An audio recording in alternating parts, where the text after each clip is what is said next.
Hare Krishna devotees, welcome to all of you on the weekly Saturday Bhagavad Gita program. We are going to discuss today a very important topic, the second part of the third chapter, the rungs of ladder, where we are going to understand the in-depth concept about karma, the karma gnana. If you are able to attend this program from start to finish, you would be able to understand what karma is all about, how through karma one would be able to progress in his life to make his human life meaningful, purposeful. Yeah, so let us start. And last time we discussed from the questions of Arjuna, where Arjuna asked Krishna. In the second chapter, Lord Krishna spoke a lot about Buddhi Yoga, where how devotees would be able to adopt their lifestyle, and Sita Prajnaha, how they can actually become fixed in their consciousness. Lord Krishna spoke very elaborately because Arjuna asked the question, what is the sign of a devotee? How his lifestyle is? Sthita Pragnasya ka bhasha.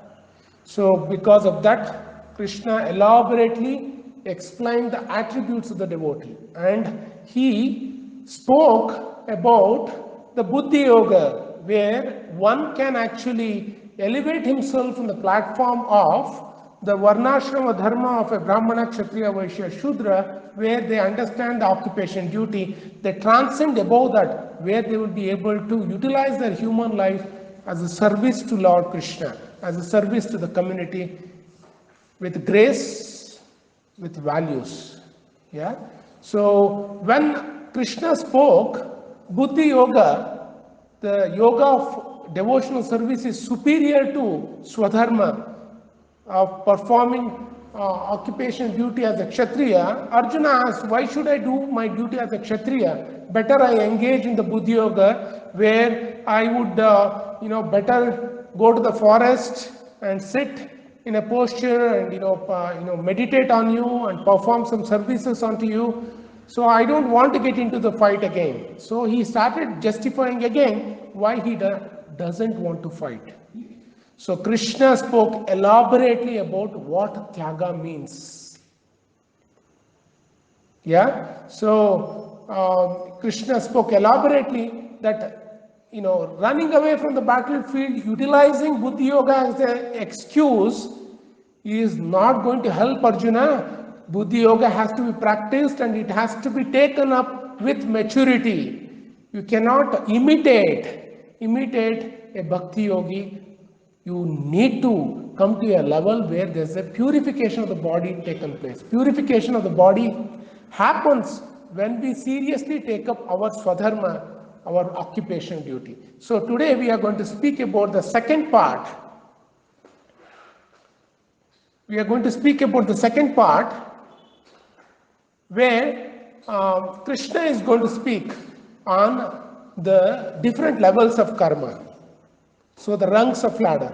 There are 7 verses on this second part, and we are going to touch upon little bit on Krishna. We are explaining how an exemplary karma yogi, what is the consciousness of this exemplary karma yogi, how he actually acts. Lord Krishna is going to give examples of Janaka Maharaj. So we are going to end our topic today with that, and next week we are going to continue. Yeah. So let us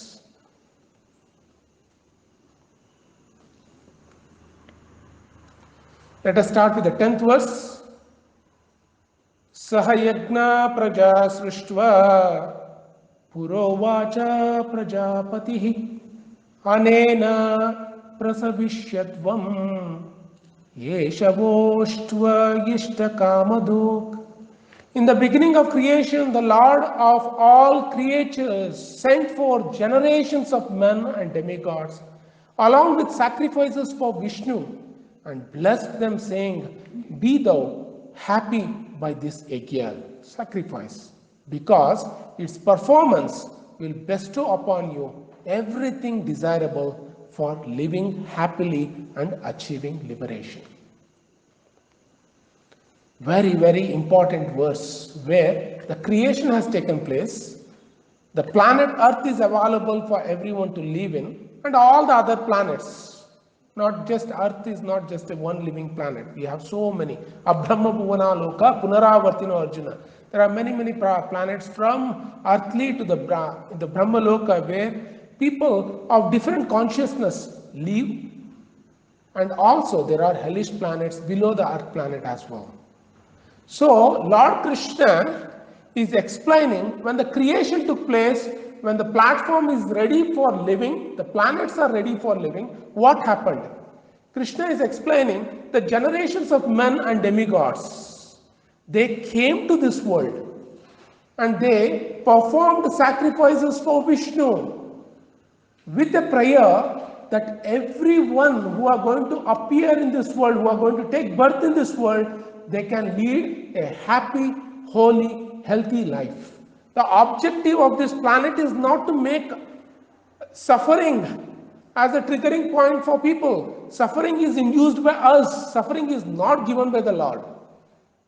Lord wants everyone to be happy. None of the government wants the prison to be there. Who decides the prison? Who decides the prison? People decide the prison. Similarly, Lord, when He created this planet, although He said, Dukkalayam Ashashvatam, this world is the world of misery and happiness, and everything what you achieve in this world is temporary. Krishna already branded this world, but at the same time, He left to the people how they are going to lead their life so that they can calibrate their life where they can actually lead how they want to lead, whether they want to be happy or whether they want to be miserable, depending upon their activity, the results. Man is the maker of destiny, as Jesus Christ says. So we actually, Lord,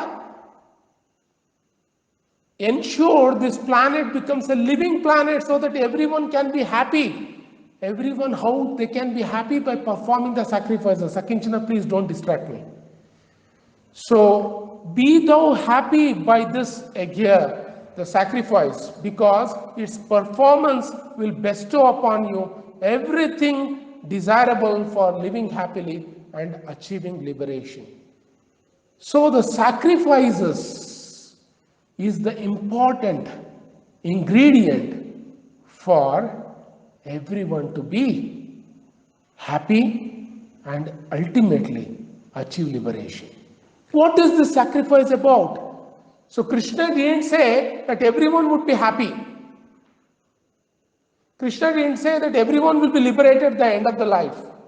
What Lord Krishna said, that you need to perform sacrifices, the yajnas.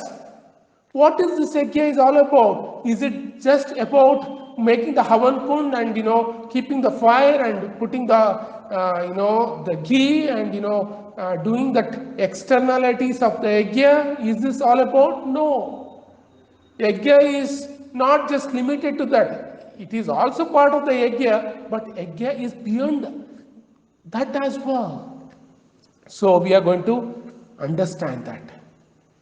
So another thing, in the beginning of the creation, Saha Yajna Praja Srishtva Purovacha Prajapatihi. This Yajna sacrifice is for Prajapatihi. Who is Prajapati? Sometimes Daksha is called Prajapati. Sometimes Brahma is called Prajapati. But beyond all of them, Lord Krishna is the original Prajapati that is actually defined in the scriptures. Shriyapatir, Yagyapatir, Prajapatir, Dhiyampatir, Lokapatir, Dharapatir.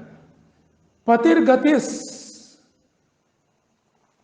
Chandaka Vrishni Satvatam, Prasidatam me Bhagavan Satam Patihi. So, Lord Krishna is Shriyapratihi. What is Shriyapratir means? He is the owner of all the opulences. Yagnapati is the director of all the sacrifices. Prajapati, he is the leader of the mass. Diyampatir, master of intelligence, Lokapatir, creator of this entire world. Dharapatir, supreme incarnation of earth, Lord Vishnu came to this world. Lord Krishna appeared in this world. Yeah? Prasidatam may be merciful to me. Bhagavan Satampatihi, worshipable Lord of all the devotees. This is actually given in the scriptures. So Prajapati, original Prajapati is Vishnu, Lord Krishna. Yeah? So what does it sacrifice means? Because Lord Krishna is elaborately stressing upon, if we all perform the sacrifices in cooperation with the demigods, we would be able to lead a happy, holy and healthy life and ultimately achieve liberation from this world. So what does sacrifice means? This sacrifice, when we actually look at this world, we have different perceptions with us. One first perception is, let me utilize all the facilities in this world for my enjoyment. That is the one perception of all of us. The second perception is, everything is provided to us. Where did this all come from? If it has given to me, there is certain purpose with which these ingredients have been given to me. How can I know that? What is the ultimate goal of life? How did I appear in this world?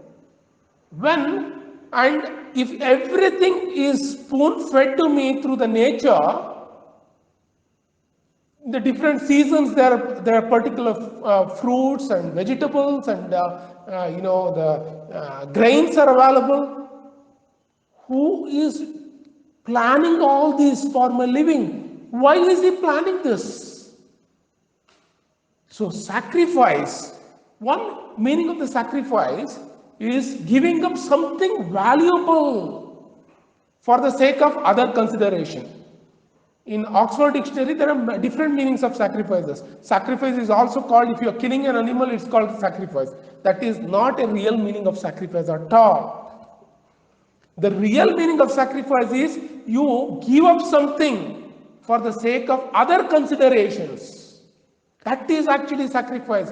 Sacrifice is not just limited to having a, the Homa Kunda where you are going to have the wood and, the fire the wood and, offer all the other ingredients and offer it to the demigods. That is also one part of the yajna. But actual yajna is our lifestyle management. Very, very important. If we can focus on our life and alter our life, transform our life, which would be conducive for living in line with the nature's demand. In harmony with the nature, if you are able to live, that is actually sacrifice. We cannot lead a life of reactive. Reactive is whatever I see, I will enjoy. There is absolutely no principle. Sacrifice is actually fundamental principle of leading a meaningful life.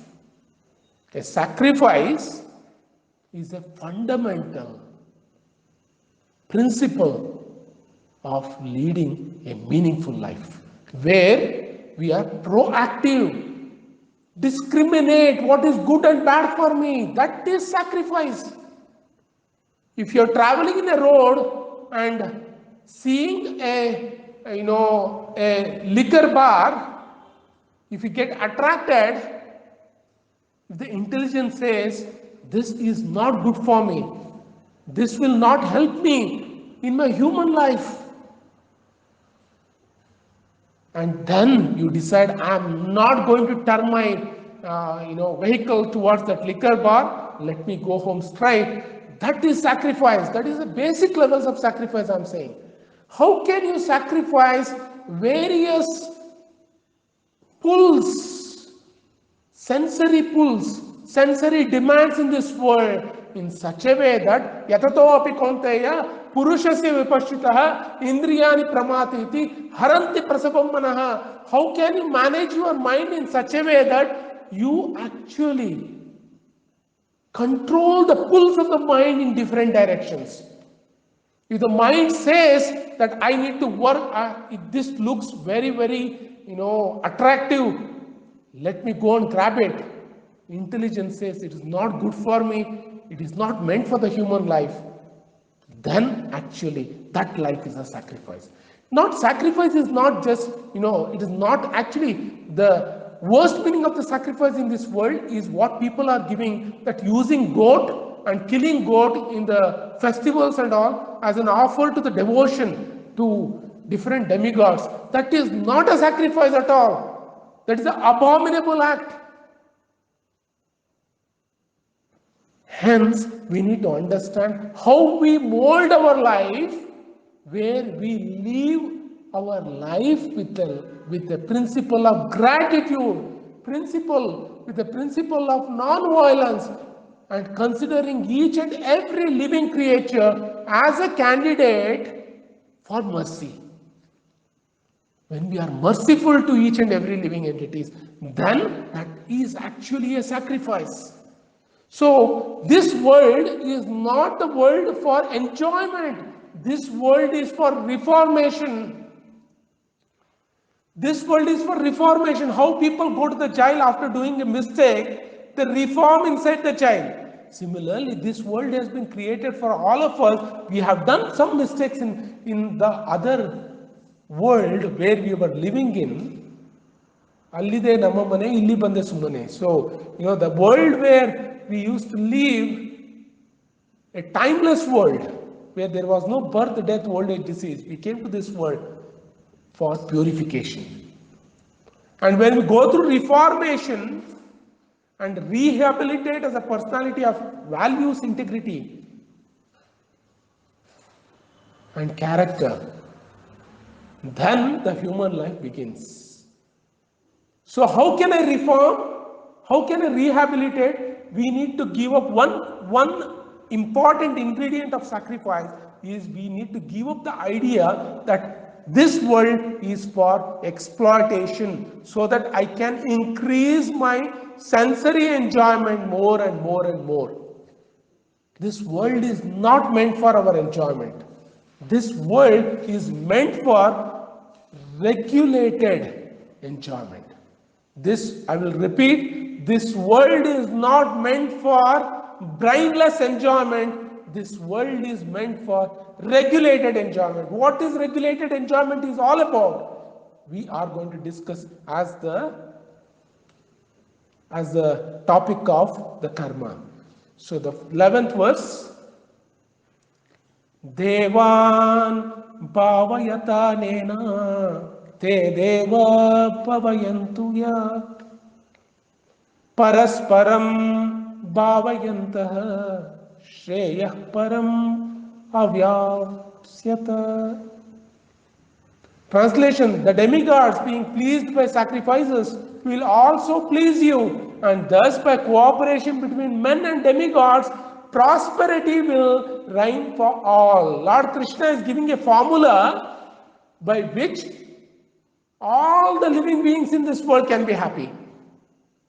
Lord Krishna initially said in the previous verse, demigods came to this world. They performed the yajna for Prajapati Vishnu with a prayer that everyone who appear in this world, the generations, let them live happily. At the end, let them all get liberated from this world. That was the whole prayers of demigods. And who is going to, when the prayers of demigods is to help the human beings,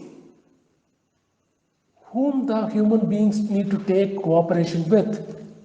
The cooperation has to come from the demigods, who are the universal,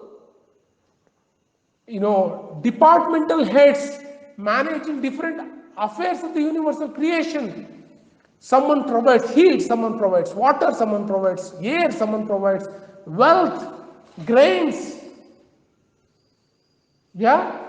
and someone provides the herbs for healing. Different demigods have been given with different occupational duties, different universal duties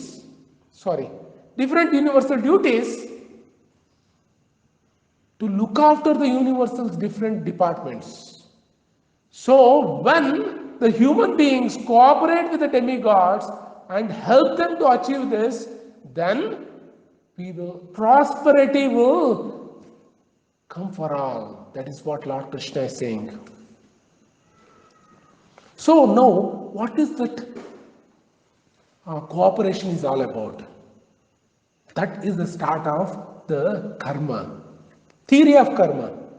So, what is the first theory of karma? Karma is meant for human beings. Let me start with this. Karma is meant for human beings.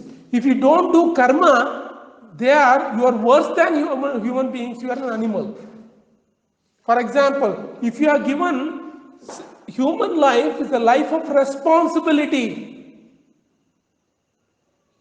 You have to be responsible in this world. Different levels of life in the journey, you need to take different responsibilities. Student life, you need to study. Family life, you need to take care of, wife and children and parents. Family life is not meant for enjoyment, or you cannot just enjoy outside the family.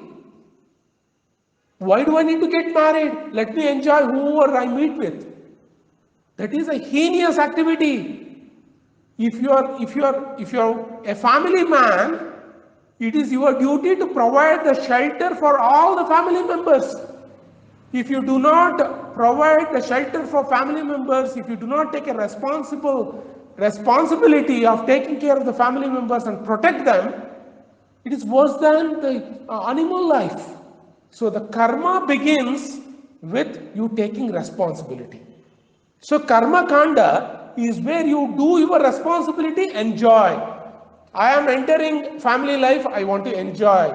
I am entering work life, I want to enjoy. I am entering into parenthood, I want to enjoy with my children. So I am entering into my grandparenthood, I want to enjoy with my grandchildren's.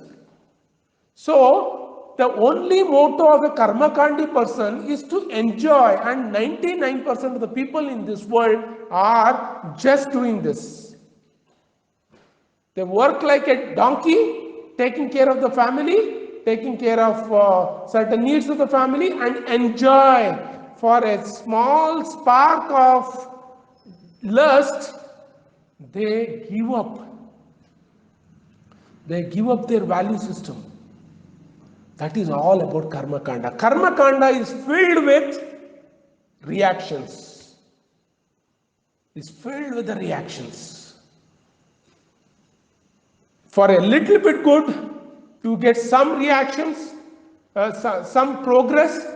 You utilize that progress for satisfying the urge of lust. You burn up that punya. So this is a cycle where you just focus on enjoyment and enjoyment. That's all.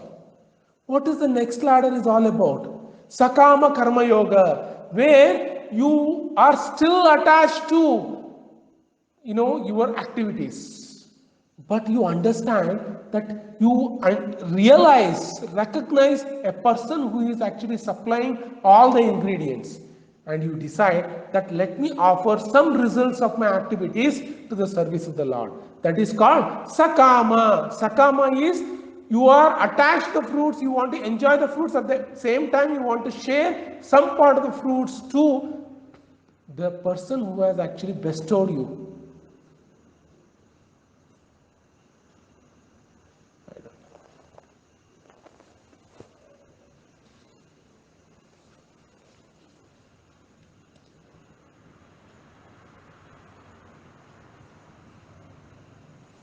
Next comes the Nishkama Karma Yoga.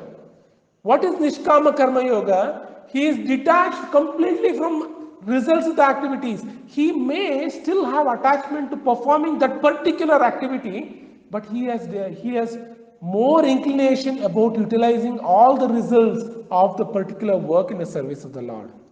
That doesn't mean he has neglected his family life. He has neglected his responsibility in this world. But his mind focus is service to the Lord. That is Nishkama Karma Yoga. Next one, this Karma Yoga is a ladder for Bhakti yoga. Once a perfected karma yogi becomes a bhakti yogi, what is bhakti yoga is all about? Bhakti yoga is all about sarvadharman parityajya mamekam sharanam vraja. He is ready to do any work that is given to him. If he is asked to clean the temple, he will clean the temple. If he is asked to cook for the Lord, he will cook for the Lord. If he is asked to sing for the Lord, he will sing for the Lord. If he is asked to perform certain work, to bring some wealth for service to the temple, he will do that as well. If he is asked to speak the glories of the Lord, he will do that as well. So it doesn't matter, he is not attached to what work he is supposed to do, he is always ready to perform the service to the Lord. Yeah? That is Sarva Dharman Parityajya Mamekam Sharanam Vraja. That's the last verse, the last instruction Lord Krishna gives in Bhagavad Gita. Very, very powerful instruction. Yeah? Now, the next verse, 12th verse, Ishtan Bhogan Hi Vo Deva Dasyante Yagna Bhavita Tairdattan Apradayepyo Yo Bhungte Stena Yevasa. In charge of the various necessities of life, the demigods, being satisfied with the performance of the yajna, will supply all the necessities to you.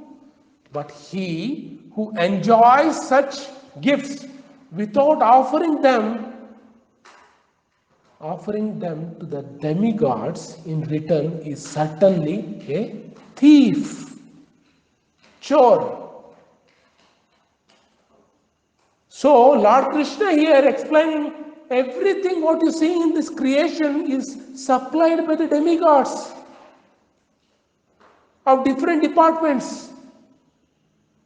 Certain demigods are there who are looking after only the healthy, making the ingredients of this world nutritious for the people so that they can lead their life, healthy life. Some demigods are providing water, some demigods are providing air, some demigods are providing heat.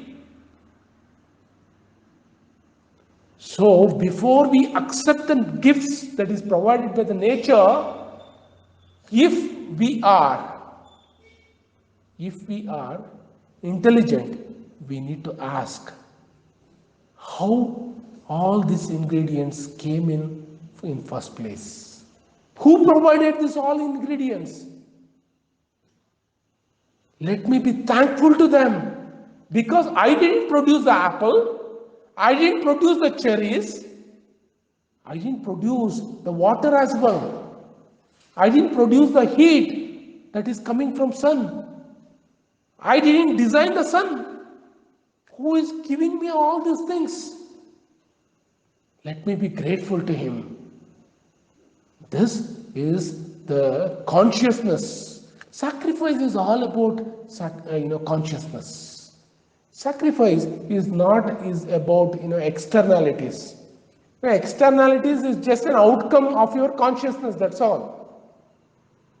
If you are conscious about this and you keep this consciousness in all kinds of activities in the daily life, that means that we are performing a karma yogi. Karma is to perform the activities.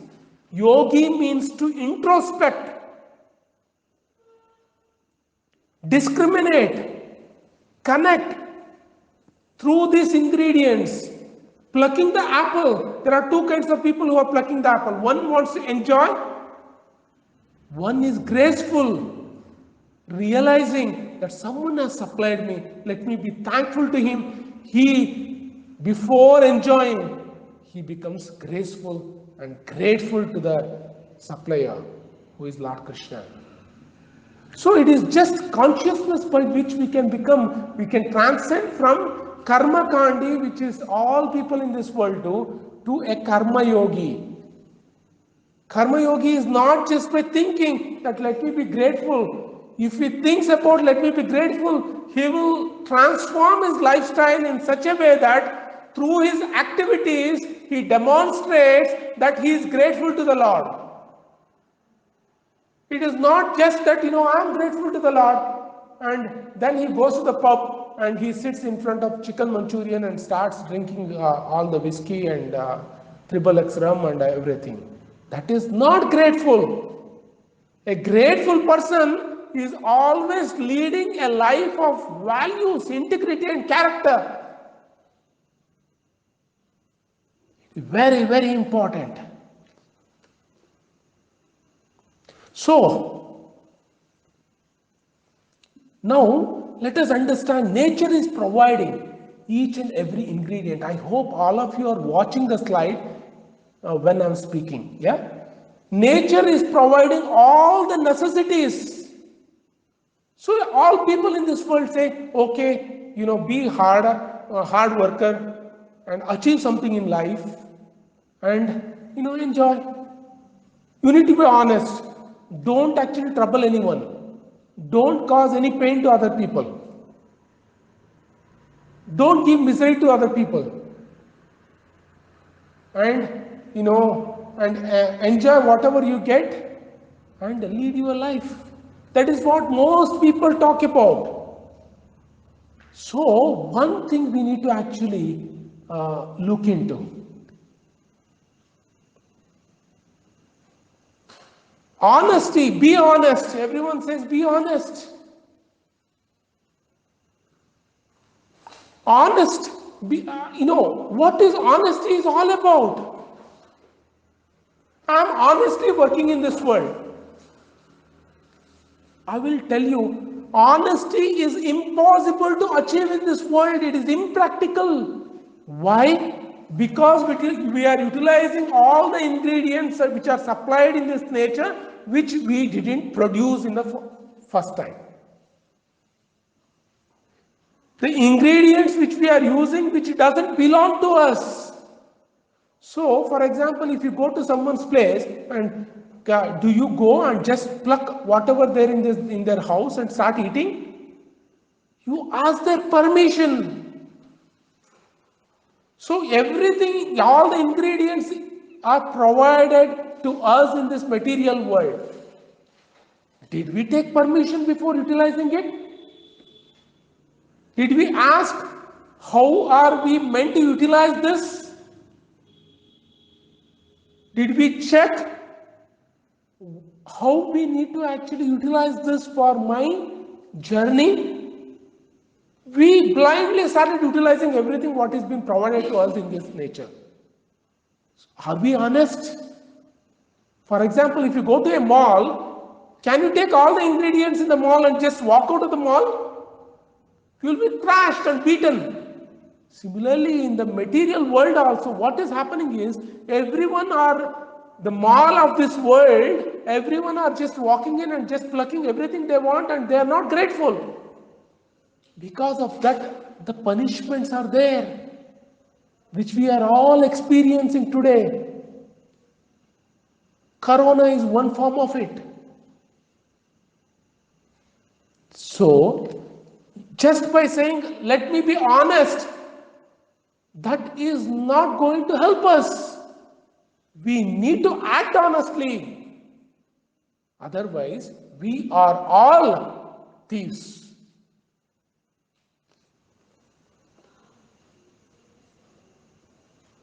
So, goodness without God is like honesty among thieves.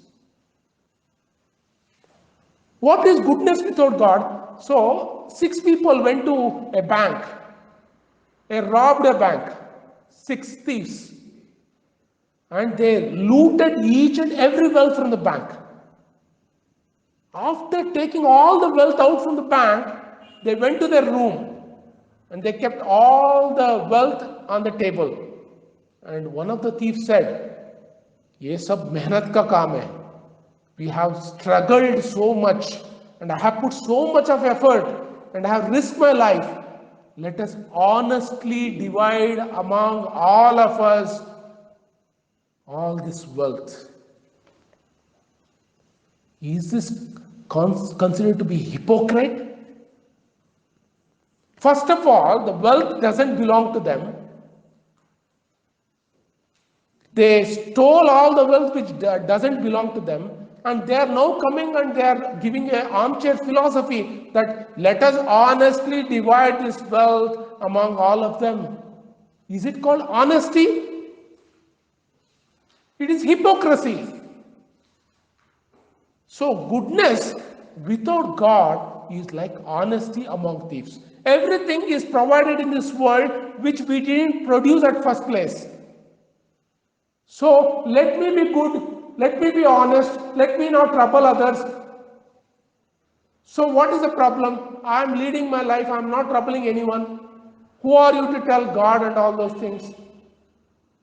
So this is very, very important for us to understand. Goodness without God is like honesty among thieves.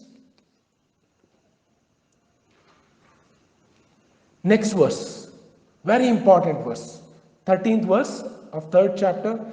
Yagna shishta shinasanto muchyante sarva kilbishai bunjate te tva agam papa ye pachyante atma karanat.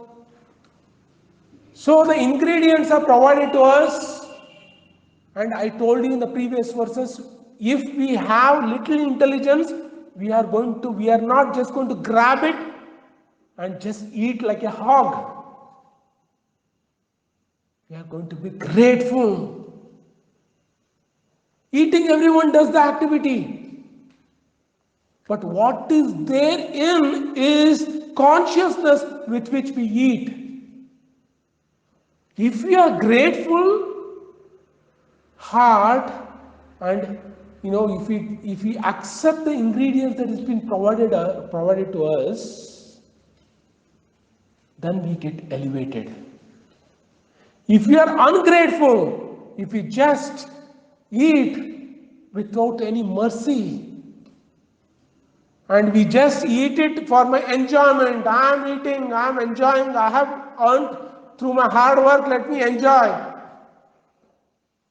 This consciousness will poison us, because while preparation, though you may say I am vegetarian, knowingly, unknowingly, you would have killed many insects and microorganisms. For example, if you are cooking rice, there are so many insects that without your eye, you can't see through your eyes. Gets killed. There are some sins involved in this. So any eating, we are bound with some reactions. Hence, it is very, very important for us to have a grateful heart and offer whatever we cook without tasting first to the Lord and say, thank you very much, Lord. You don't need to pray, do all the Shri Sukta, Purusha Sukta. If you are qualified, you can do it. But what is required is your love, prayer, that I'm really, really thankful that you have supplied all these ingredients for me. Oh my Lord, I'm offering this to you. Please accept it. It is all because of you what I'm offering today.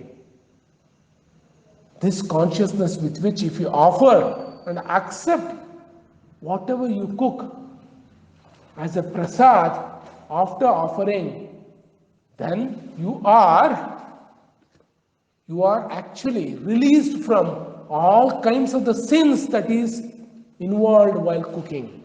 That is one thing. It is a very gross kind of a benefit. Subtle benefit is, which is more important, is while you are eating the foodstuff, you are eating love of Krishna, love of God, that purifies us. Ahara shuddhav, sattva shuddhihi, sattva shuddhav, dhruva smrutihi, smruti lambe, sarva grantinam vipramokshaha. The first verse we discussed today, where Lord Krishna said, we are meant to get liberated from this world, lead a happy life and become liberated.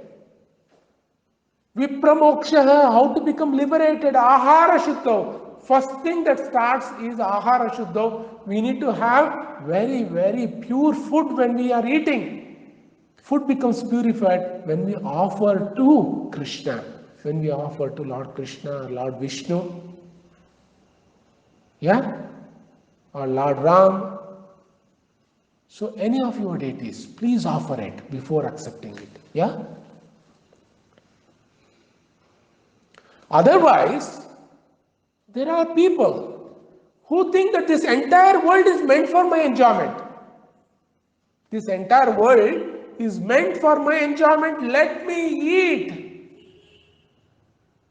That kind of ungrateful consciousness is going to bind us, and verily, though the food may be tasty, but we are eating lots of sins because we didn't recognize from where this food came from.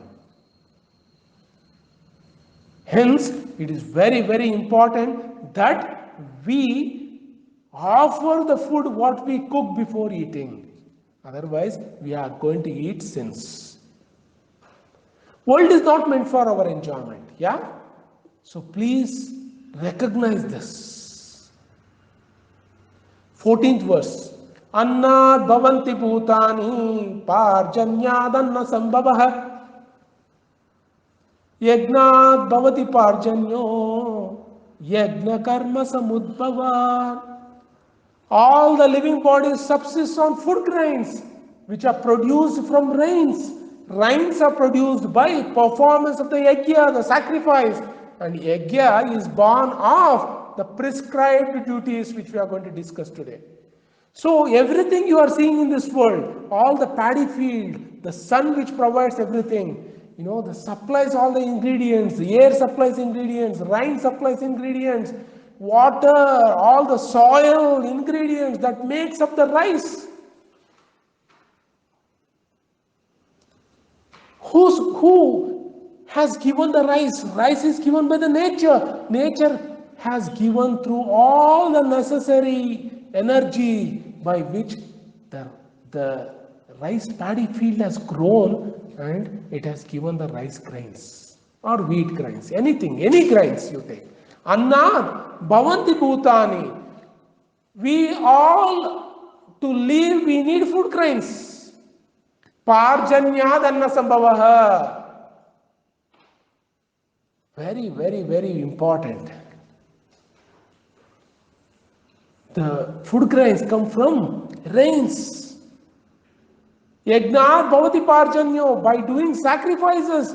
What are sacrifices means? Again, don't get hooked on to sacrifice means homakunda, wood, firing, pouring ghee. That is not limited to that. That is also part of the yajna. Yajna means to lead a meaningful life, conscious life, harmony to the nature. That is yajna. Please don't get hooked on to your rituals. Please, all the participants, please do not get hooked on to the rituals. That is very good. If you are doing the yajna of the homakunda, it's good. But that is not all in all. If you do homakunda and then go to the bar and restaurant and eat mercilessly whatever you want, what is the use of doing all this yajna? Yeah? So very, very important. Sacrifice. Performance of the sacrifice gives rise to rain. So, ascending and descending religion. So, ascending and descending spirituality. Descending spirituality, what we are now hearing from Bhagavad Gita, we are taken the knowledge from Krishna, we are understanding what is this life all about. Ascending system of knowing knowledge is where we start inquiring. Okay, I have an electricity at home, the bulb. Where did the electricity come from? Electricity came from the KEB. KEB, where did the electricity come to the KEB? KEB electricity came from the dams, altitude of the water. Okay, with that altitude, the energy gets produced, the electrical energy gets transformed. So where the water came from? Water came from river. Where the river came from? There is a precipitation and evaporation is happening. How this all cycle of water is taking place. Sun plays an important role in the cycle of water. Where the sun comes from, that becomes a difficult topic to understand. That is where the ascending system of understanding the knowledge, the spirituality stops there. Where the sun came from. Then there are people who talk Big Bang Theory. All people who are actually meaningless people, who are atheistic people, said one day there was a blast, from there sun came, Aishwarya Rai came, Salman Khan came, everyone came. From the blast, if the people can come, there are so many blasts are happening. Today, terrorist work is to do only blasting. Any creation taking place, only destruction is taking place.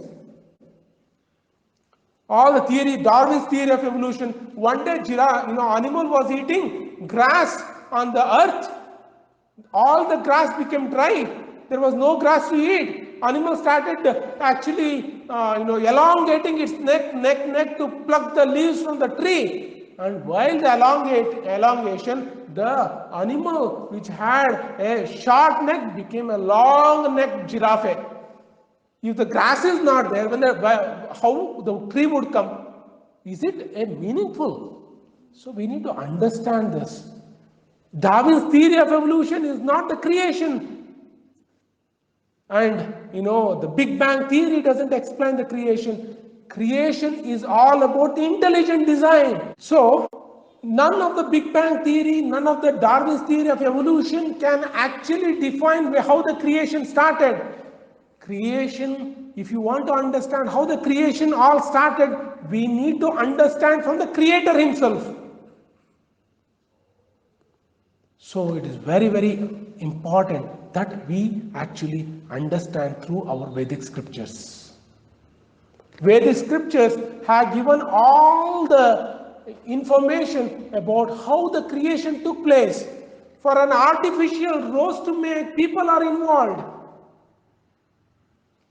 Then how did the fresh roses came? When the artificial fruit requires people to make it, how the fresh fruits came? To manufacture 1 ml of water in the laboratory, it takes sweat of so many scientists. How did gallons and gallons and gallons of water came? If you want to produce a rain for 1 minute on a 1 square meter of a land, requires thousands of scientists to work for years and years to create that artificial rain. How did the rain gets produced? From gallons and gallons of rains which are stored in the cloud. When it is stored in the cloud and the airplane goes, cloud doesn't fall. It stays there only. How is this magic happening? That creation, science of creation, we need to understand from the scriptures. So, yajna karma samudbhavan. So, if you are getting all the ingredients, we need to understand the rain is coming. From where the rain is coming? How did the water come from the sky? How could it hold so much of gallons of water in first place without pouring it on a one person? Yeah, it pours, equivalently across the entire area. Yeah, if your wife is not happy with you, she will throw a bucket of water onto you. Yeah, but nature throws water to the entire hectares of area equally. Yeah, yajna karma samudbhavaha. Yajna is born of prescribed duties. What is prescribed duty is all about? We will understand it now.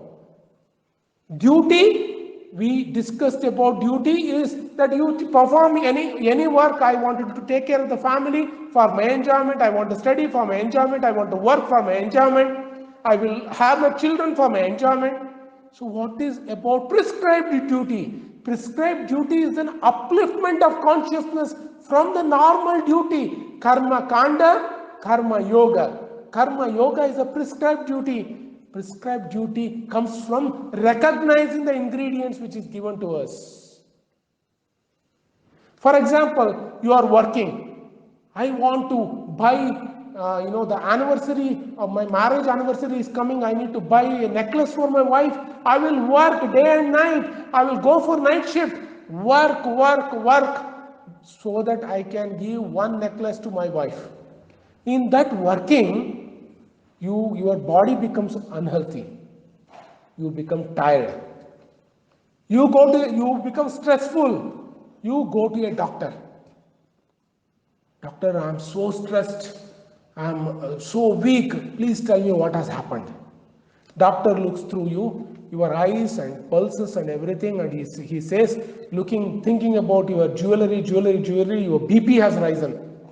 So control your BP. You take your tablets, have a proper lifestyle, walk in the morning, don't think too much. Giving necklace to your wife is not the end goal of the human life. Giving a necklace, one day she will be happy, again she will become angry next day. So, doctor actually gives medicines and instructs him to follow certain lifestyle. What is that called? Doctor gives prescription. Prescription through medicines, prescriptions through change of lifestyle. This person was doing the duty to give a necklace to his wife, enjoy. He came to the doctor because he was ill.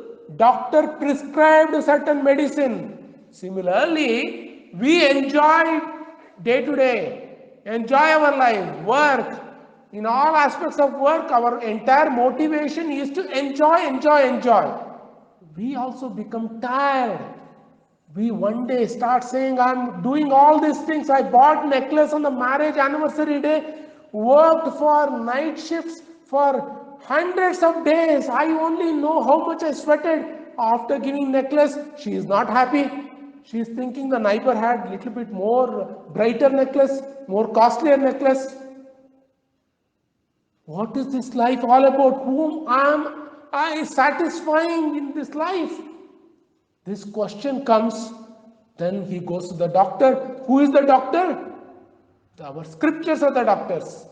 When you open the scriptures, you understand the goal of human life is not meant for enjoyment, is meant for upliftment of our human life, rehabilitation. You are unnecessarily sacrificing your life for someone who will never ever get pleased. Do it, but understand that it is the goal of life is not to please people around us.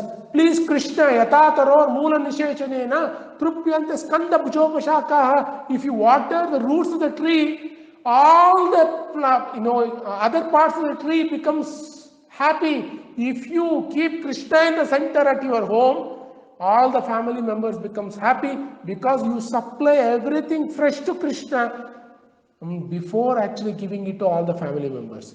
You don't open the fridge and give 6 days old dal and rice, because you understand if you want to eat, you have to offer to Krishna. You cannot offer 6-day old dal and rice to Krishna. You will cook fresh and give fresh things to all the family members.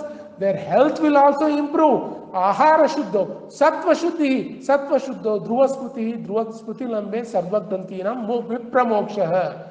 By this, we are going to lead a happy, healthy, holy life. And when people in the USA, American people, if you look at this Tulsi Gabbard, she is a politician. She leads the life with this principle. Why can't we? So, I currently work as a doctor, engineer, teacher. My work is the act of sacrifice. This is a question for all of you. How can my duty, job, work become a sacrifice? So, duty, I perform my job, 9 to 5 job, go and work like a dog or a donkey. Is this karma yoga? It is only karma. What is karma yoga? When you change your consciousness, perform your work with the consciousness of serving Lord, because everything comes from Him. Utilize the outcome in the service of the Lord.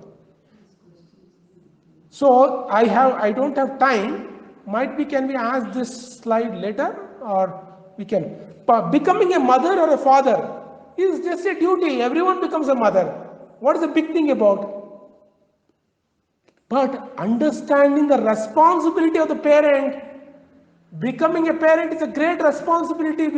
We have to act in such a way to nourish and inspire our children to become devotee of Krishna. create an ecosystem where children can lead a value-based life, life of integrity, life of values.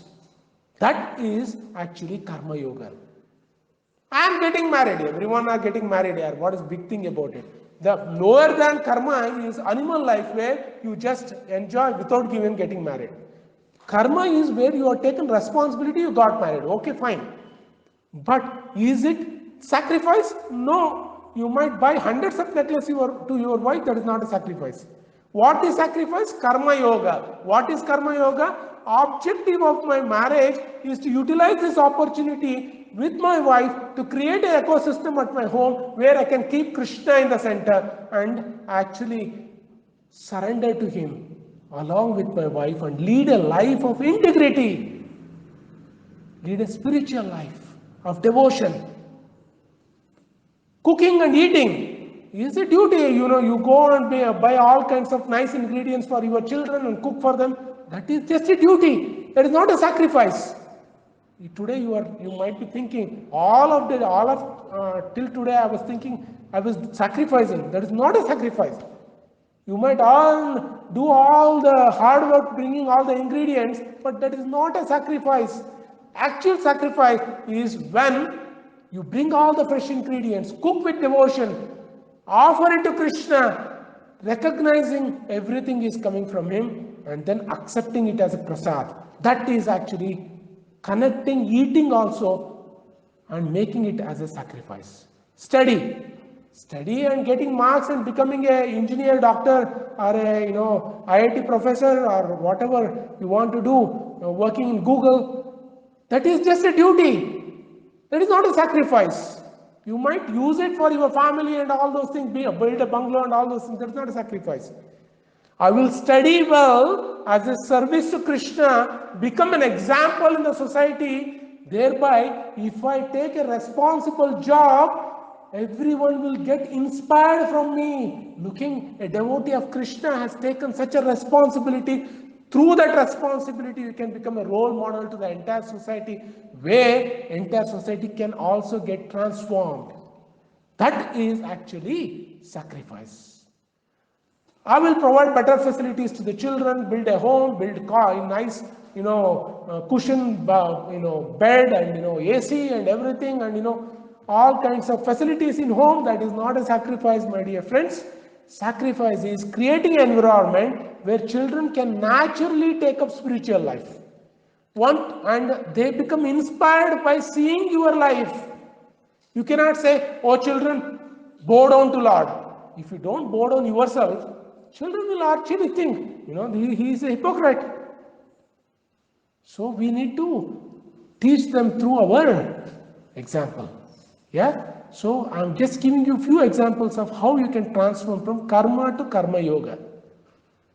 15th verse.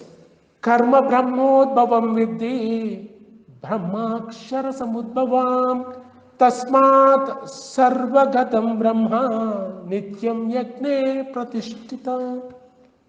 Regulated activities are prescribed in the Vedas, and the Vedas are directly manifested from the Supreme Personality of Godhead.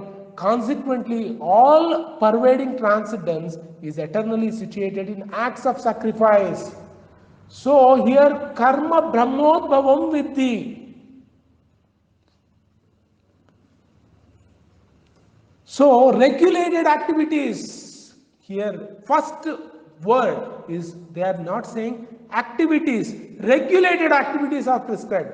Doctor prescribes the medicine for the suffering patient. Vedas, Bhagavad Gita prescribes for all of us not activities, prescribed activities, regulated activities. Eating everyone does, mating everyone does, sleeping everyone does, defending humans also do, animals also do.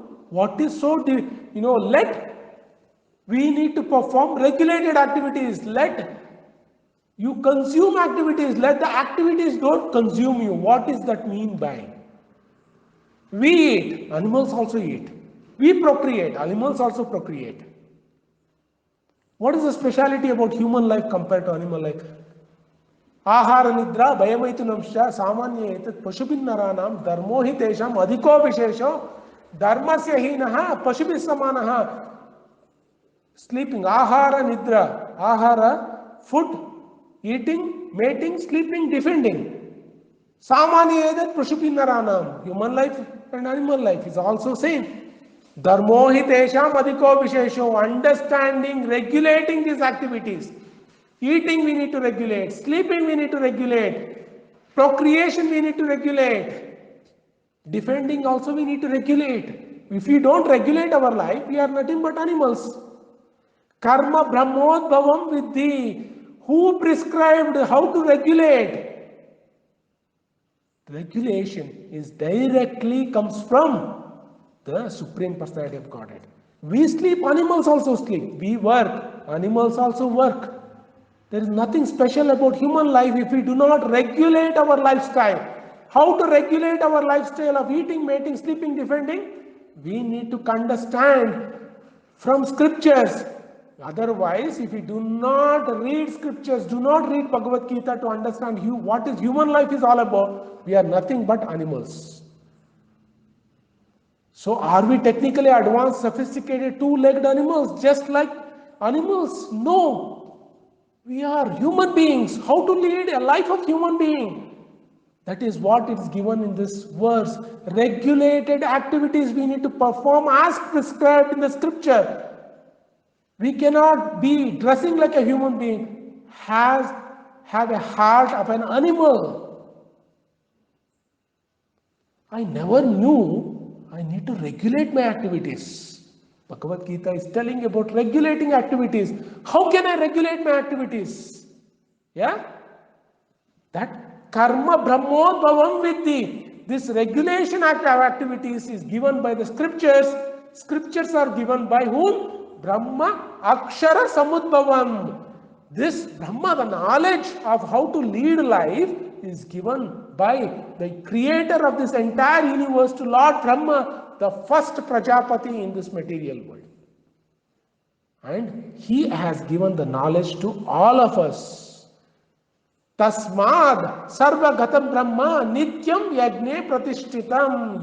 We need to actually perform our regulated activities, understanding who is sanctioning this. Yat karoshi, yat johoshi dadasi yat tapashyasi kaunteya tat kuru madarpanam. Krishna says, whatever the activities you do, whatever you eat, whatever you offer, whatever the charities you do, whatever the sacrifices you do it as a offering to me. Lord Krishna says in Bhagavad Gita in the future chapter.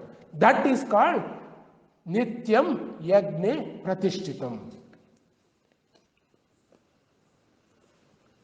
So, this is all about rungs of ladder. We discussed about Karma Kanda, we then spoke about Sakama Karma Yoga, then we spoke about Nishkama Karma Yoga. Lord Krishna has clearly progressed in his level of karma theory from eating without giving to anyone, without recognizing from where it is coming from, hellish life of a thief, to the life of a saintly person. Then becoming an exemplary. Is it all theory? No, Krishna says it is practical. Let us complete in 5 minutes. Are you all able to give me? All of you are staying. If you give me 5 minutes, I will complete this entire 5 minutes, because all next verses are all quick. You will be able to finish it off. 16th verse. Evam pravartitam chakram na anuvartayati ihayah agayo indriya ramo mogham partha sajivati. It is continuation. My dear Arjuna, one who does not follow human life, the cycle of sacrifice. You all know the sacrifice now, what is mean. Thus established by the Vedas. Who actually established the sacrifice? Established by the Vedas. If we do not follow the instructions of the Vedas, instructions of Bhagavad Gita, he certainly leads a life filled with sinful activities, living only for the satisfaction of the senses. Me, my wife. Me, my children. Me, my family. Me, my work. This life is just a life only meant for satisfying of my senses. That is the hellish life. such a person lives in vain. He has wasted his human life. So, if you have read Bhagavad Gita needs to get into your mind, become Sthita Prajnaha. Very, very important. Ka Bhasha, language of a person who is following Bhagavad Gita, he will become, saintly. He will not speak, the worst languages that is meant for animalistic life. He leads a life of introspection. That is the start of exemplary life. Yastva atmaratiryeva syad atmatruptascha manavah atmanieva cha santushtas tasya karyam na vidyate. But for one who takes pleasure in the self, whose human life is one of self-realization and who is satisfied in the self only, fully satiated, for him there is no duty. So Krishna intelligently is putting, now if you start recognizing each and every work as to be done for the satisfaction of the Lord, then automatically you are going to lead a life of saintly, wherein you are going to understand that each and every activity we are supposed to do for satisfaction of the Lord, we will do it with more responsibility. Though Krishna is saying there is no duty for him, that person who has taken up that consciousness, he will do the duties with much more responsibility. For example, a car is being given to you by a neighbor that I am going somewhere else, please take care of my car at your place. This doesn't belong to you. You will take care of it much more responsibly than your own car, because you like your neighbor very much. So if you like your neighbor, you will take care of that car with much more responsibility. Similarly, if you think every ingredient in this nature is given to me, everything is granted, no one has given to me, no one has created it, then it's a irresponsible life. You will just eat and be merry, enjoy. But if you think that someone has given to you all the ingredients, we responsibly utilize it, understanding I actually owe someone who has given this to me. So if a person is occupied in the thoughts of the Lord, he is always like Arjuna, who is going to fight in the battlefield. Yeah?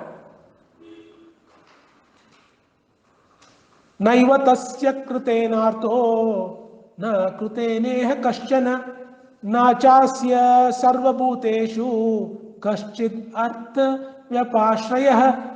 A self-realized man has no purpose to fulfill in the discharge of his prescribed duties, nor has he any reason not to perform such work, nor has he any need to depend on any other living being.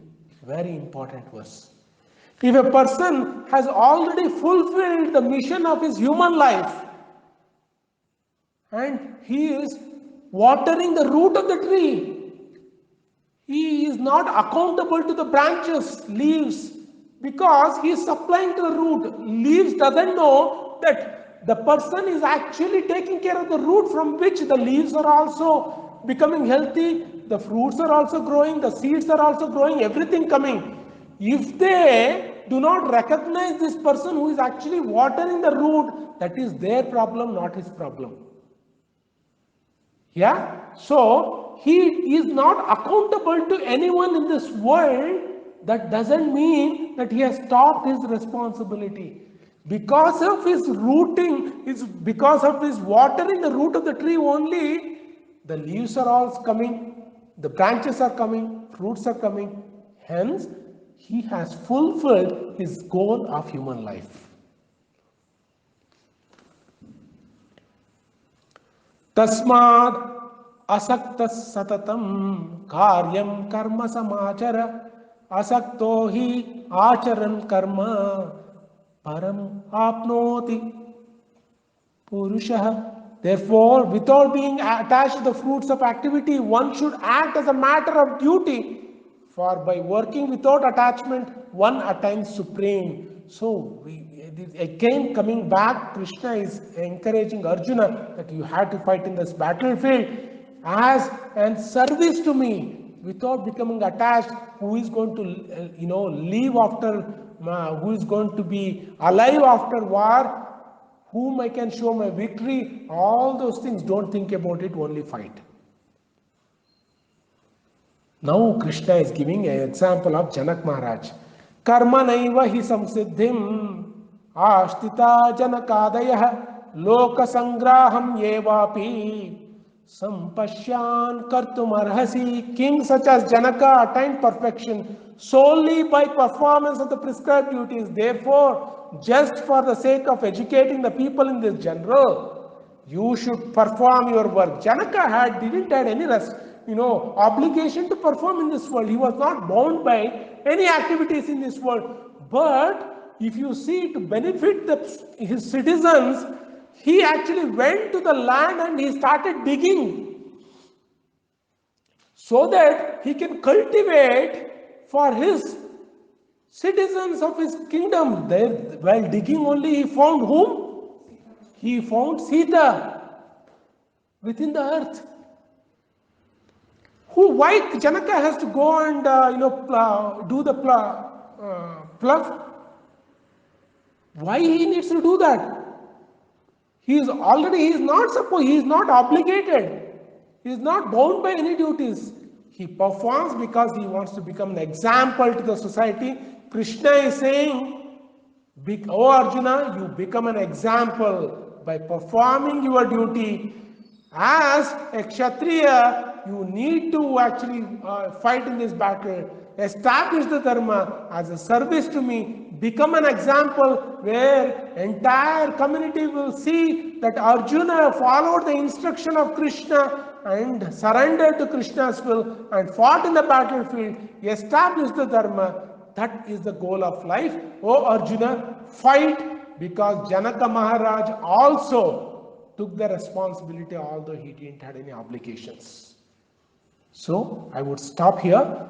Lord Krishna is giving exemplary, who are all the exemplary, how a karma yogi leads his life. So next class, I'm going to speak on how to be a great role model as per the knowledge of Bhagavad Gita. How Bhagavad Gita tells, what are the instructions given in Bhagavad Gita to become a role model?